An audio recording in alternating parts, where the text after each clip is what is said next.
ان پر تنقید کا حق آپ کو حاصل ہے، ان سے اختلاف کا حق آپ کو حاصل ہے. وہ حاکم مطلق نہیں ہے، وہ عامل نہیں ہے. آپ کو معلوم ہے کہ حضرت عمر پر ان کے کرتے کے اعتبار سے جو ہے وہ تنقید ہو گئی تھی. تنقید کرنے والا کون تھا؟ سلمان فارسی رضی اللہ تعالی عنہ، جن کے بارے میں حضور نے فرمایا سلمانو منا اہل البیت، یہ تو ہمارے اہل بیت میں سے ہے. اتنا قریب حضور حضرت عمر خطبہ دے رہے ہیں اور وہ کہتے ہیں کھڑے ہو کر لا سمع ولا طاعہ، نہ سنیں گے نہ اطاعت کریں گے. کلمہ بغاوت ہے. تو کوئی ناگواری کا احساس نہیں. مجمع عام میں بات ہو رہی ہے. کیوں کیا بات ہے؟ یہ جو کرتا آپ نے پہنا ہے یہ ان یمنی چادروں سے بنا ہے جو مال غنیمت میں آئی تھی، اور جتنی ٹکڑا جو ہے ہر مسلمان کو ملا اس سے کرتا نہیں بنتا، اور آپ ہے بھی طویل القامت، آپ کا کرتا کیسے بن گیا؟ فرماتے ہیں عبداللہ سے، اپنے بیٹے سے، عبداللہ ابن عمر رضی اللہ تعالیٰ عنہ، عبداللہ تم وضاحت کر دو. وہ کھڑے ہو کے کہتے ہیں نہ میرا کرتا بن رہا تھا نہ ابا جان کا، میں نے اپنے حصے کا کپڑا ابا جان کو دیا ہے، اس سے یہ کرتا بنا. الآن نسمع ونطیع، بس اب اس کے بعد آپ فرمائیے، آپ جو کہیں گے سنیں گے اور اطاعت کریں گے. یہ متوازن نظام، نہ ڈکٹیٹریت ہے کہ کوئی بول نہیں سکتا. تم اور حاکم وقت پر تنقید کر رہے ہو اور بربرا کر رہے ہو. ایک عورت پکڑ لیتی ہے حضرت عمر کو رضی اللہ تعالی عنہ. حضرت عمر نے آرڈیننس نافذ کر دیا تھا کہ اتنے سے زیادہ، اتنی رقم سے زیادہ مہر نہیں رکھا جا سکتا. کہ عمر تم کون ہوتے ہو ہمارے حق کے اوپر پابندی لگانے والے؟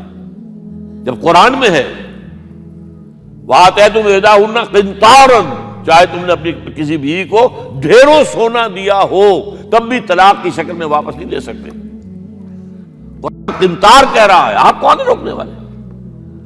اور حضرت عمر فرماتے ہیں آج ایک عورت نے عمر کو دین سکھایا، آرڈیننس واپس. اسی طریقے کا معاملہ حضرت عمر کا یہ اجتہاد تھا کہ یہ جو زمینیں اتنی بڑی بڑی جو ہے سواد، عراق، ایران، مصر سب فتح ہو گئے، چند ہزار صحابہ. اب مطالبہ یہ تھا کہ یہ مال غنیمت ہمارے اندر تقسیم کر دیجیے. جیسے حضور نے غزوہ خیبر میں جو زمینیں تھیں یہودیوں کی وہ مجاہدین میں تقسیم کر دی تھی. دلیل موجود، دلیل بھی سنت رسول سے ہے صلی اللہ علیہ وسلم. حضرت عمر کی حکمت کچھ اور کہہ رہی ہے. یہ بات تو میں اپنے انداز سے کہہ رہا ہوں کہ اگر ایسا ہو گیا تو تاریخ انسانی کی سب سے بڑی جاگیرداری قائم ہو جائے گی. کتنے بڑے بڑے رقبے جو ہے صحابہ کو مل جائے گا. لیکن انہوں نے جو بات بیان کی وہ یہ تھی اگر یہ سارا تقسیم ہو گیا تو بعد میں آنے والوں کے لیے کیا رہے گا، اور جو فوجیں اب ہمیں پورے نظام کے لیے رکھنی پڑے گی ان کو کون سپورٹ کرے گا، ان کے لیے کہاں سے خرچہ آئے گا. تو انہوں نے طے کیا کہ یہ مال جو ہے مال فے ہے، یہ بیت المال کا ہے. جو مال غنیمت ہے وہ صرف وہ ہوگا جو عین محاذ پر حاصل ہوا ہے. ہتھیار ہیں یا بھیڑیں بکریاں ہیں یا اور جانور ہیں، یا وہاں پر جو پکڑے جائیں گے قیدی وہ غلام ہوں گے، وہاں پر اگر عورتیں ہوں گی پکڑی جائیں گی، کنیزیں ہوں گی. یہ نہیں کہ پورے ملک جو ہے وہ غلام بنا دیے جائیں اور پورے ملک کی جو زمینیں تقسیم کر دی جائیں.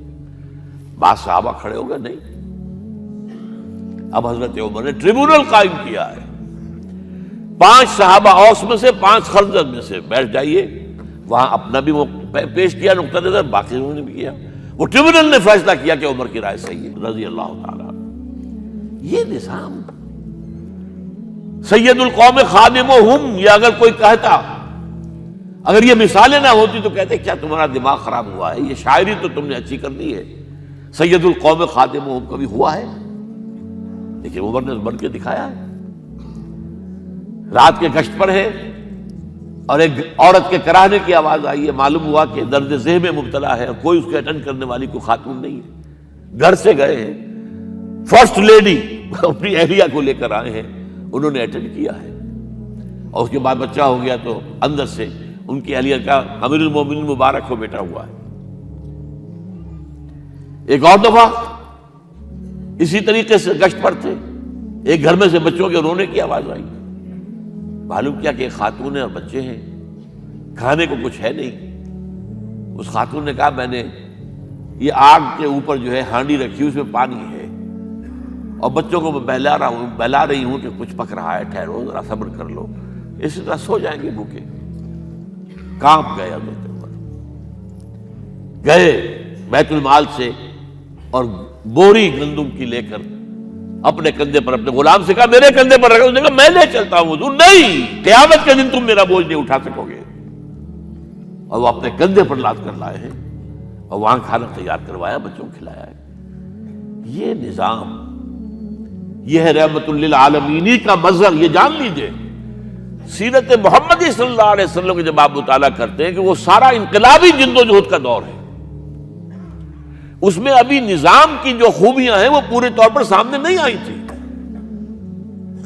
ابو بکر صدیق رضی اللہ تعالیٰ عنہ کا دور خلافت جو ہے وہ بھی کاؤنٹر ریولوشنری موومنٹس کو ختم کرنے میں صرف ہو گیا ہے، جسے انگریزی میں کہتے ہیں للی ان بلوم، نظام اسلام۔ اسلام کا نظام عدل اجتماعی جو ہے ایک کھلے ہوئے پھول کی طرح نظر آئے گا حضرت عمر رضی اللہ تعالیٰ عنہ کے دور خلافت میں۔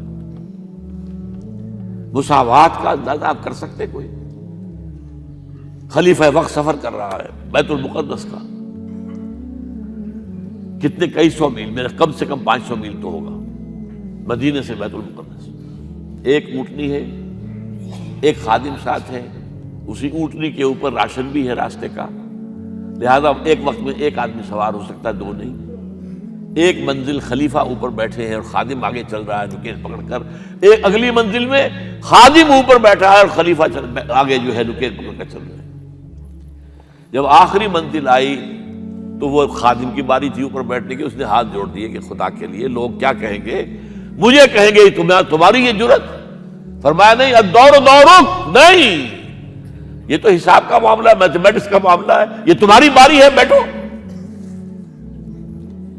یہ بلندیاں، یہ عظمتیں، یہ عدل، یہ انصاف، اور پھر یہ کہ بوریا نشین، کوئی محل نہیں۔ ایک آیا ایرانی مدینے میں چکر لگایا، کوئی انہیں محل نظر نہیں آیا، اسے پوچھا ہے اینا ملککم، تمہارا بادشاہ کہاں ہے؟ جواب دیا گیا لیس لنا ملک بل لنا امیر، ہمارا کوئی ملک نہیں ہے، بادشاہ نہیں ہے، ہمارا امیر ہے۔ کہاں ہے تمہارا امیر بھائی؟ وہ بیت المال کے کچھ اونٹ گم ہو گئے تھے، سب تلاش کر چکے، نہیں ملا، ہمارا خلیفہ خود گیا ہے۔ کسی کو ساتھ لے کر گیا ہوگا آئیڈینٹیفیکیشن کے لیے، تو دیکھا دوپہر ہو گئی تھی، دھوپ تیز ہو گئی تھی، حضرت عمر اپنے درے کو اپنے گردن کے نیچے رکھ کر ایک درخت کی چھاؤں میں آرام کر رہے تھے۔ نہ کوئی باڈی گارڈ ہے، نہ کوئی محافظ ہے۔ انہیں وہی کھڑے ہو کر کہا اے عمر، تم انصاف کرتے ہو تو تمہیں کوئی ڈر نہیں ہے، اور ہمارے بادشاہ خون پیتے ہیں لوگوں کا، وہ کانپتے رہتے ہیں، انہیں اونچی اونچی فصیلیں چاہیے، بڑے بڑے فوجی چاہیے، انہیں تو بہت اسکواڈز چاہیے کہ جو ان کی حفاظت کریں۔